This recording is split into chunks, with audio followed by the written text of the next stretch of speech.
Okay, so good afternoon. We are on, it's the day after Christmas, as a matter of fact. So the Christ has been born in you. And it's actually,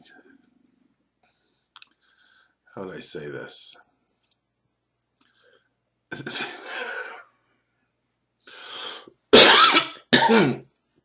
All power is of God, which he shares with his son. His son, the name that we give to his son is the Christ. Okay? The power that you use to judge, which obviously is what this lesson produces anger, is the power of the Christ, but you use it against yourself. So the action of judgment splits you off from everything. Therefore, anger becomes the absence of love, actually. So this is lesson 347. Anger must come from judgment. Judgment is the weapon I would use against myself to keep all miracles away from me. Now, what I found interesting about this lesson is that we're very, very close to the end of the year that we've devoted to doing these lessons with our brother Jesus and together. And he has given us all the tools that we need to free our mind from the past, enter into moments of forgiveness, experience who we are beyond the fearful, guilty images that we've made, learn now that we know we are not what we thought we were, and there's a power in us that is greater than the power, the divisive power that seems to exist in the ego, seems to exist in the world of the ego. And we've been praying each day, devoting time, utilizing the space and time that we find ourselves in to heal our mind, to forgive. And yet, in today's lesson number 347, we read words. It says, Father, I want what goes against my will, and do not want what is my will to have. These next couple of lines are really funny, but they're beautiful.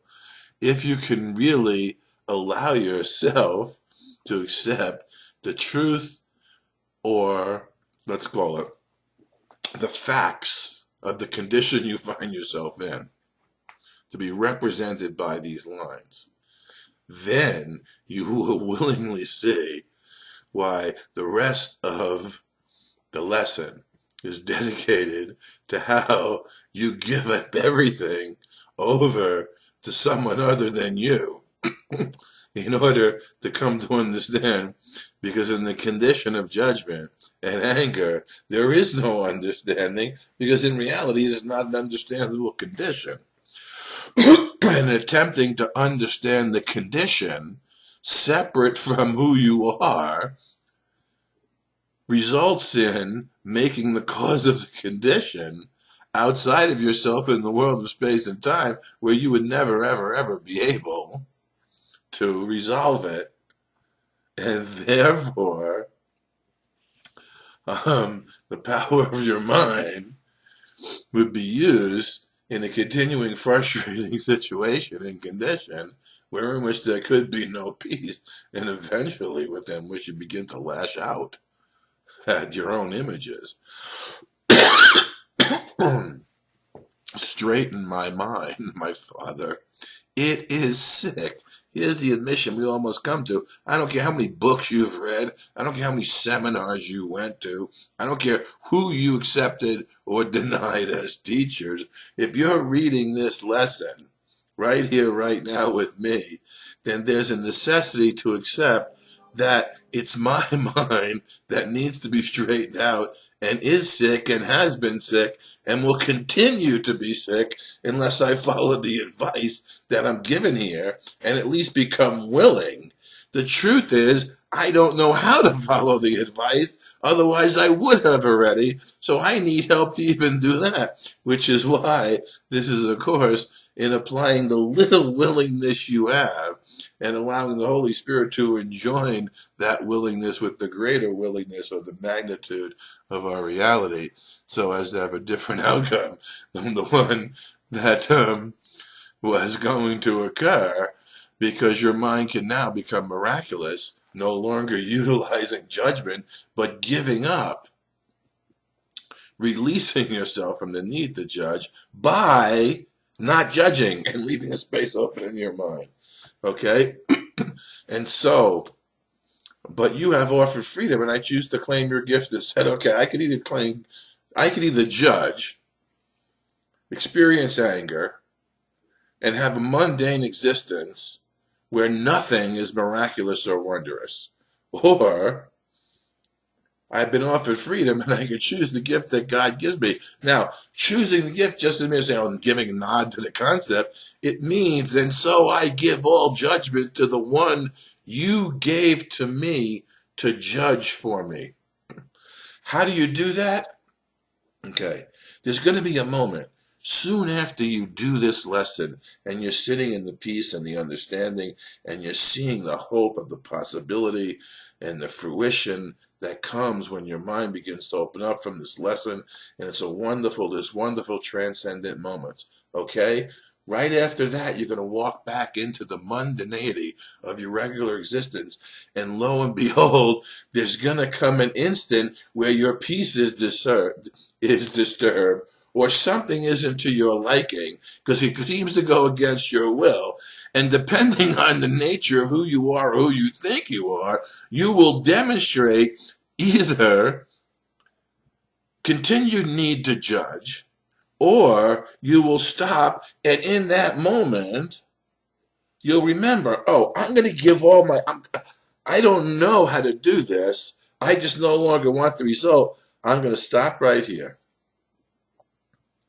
And instead, use the signal of the aggravation or the loss of peace or the mundanity or the repetitive nature of cyclical dramas of the ego to cause yourself to finally stop and admit, my mind's sick and needs to be straightened out. I obviously don't know how to do it, Lord, Holy Spirit. I need you. I'm willing to allow you to play your part, and I do my part by surrendering my will that I've been using against myself and reality, by not doing, not deciding, and letting you show me what to decide and how to proceed, because action springs from miracles. Miraculous action springs from miracles. Miraculous actions are an extension of the solution of the problem. He sees what I behold, and yet he knows the truth. He looks on pain, and yet he understands it is not real. And in his understanding, it is healed. This is actually what Jesus, you understand, this is what Jesus has come to know in his own experience and how he came to know it. And he's given you the key to how he did what he did and how you can continue to do what you're here to do by recognizing who you are and allowing the power that you are as Christ to go before you and do what you need to do as you refuse to do or utilize your will out of alignment with the will of God in the nature of separation.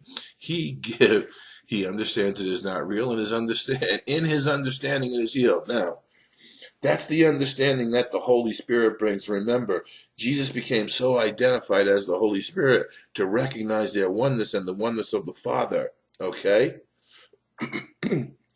So as he stands with you, you're sharing his mind, and you're looking on the devastation, and yet allowing the vision and understanding that comes from his mind as the Christ to heal your mind and show you that what you're looking at isn't what you thought. And in fact has never, ever affected you, except in a dream that now begins to fade because you're seeing through it. And this is going to say something here. I like the words he uses. He gives the miracles my dreams would hide from my awareness. Okay? So it's not that the miracles aren't there, it's that they have been hidden from your awareness. And now that you want only miracles, because you see that is our joint solution and resolution to the situations of separation, wherein which we utilize our will against ourselves, okay? He gives the miracles my dream would hide from my awareness. Now, in the utilization of these principles, we can become aware of them and be glad, because we're seeing the healing and the coming to an end of our karmic ties to the conditions of space and time, so we will no longer need to continue to learn within the limitation of dimensionality we've enforced upon ourselves. Let him judge today.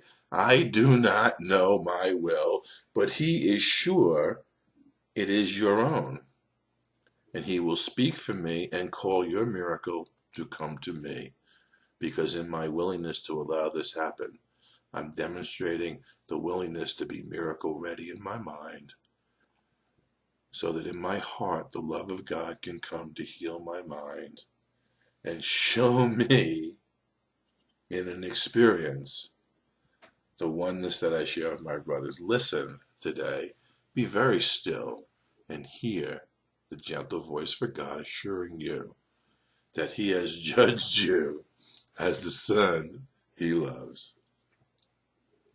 And remember, you share that identity with your brother.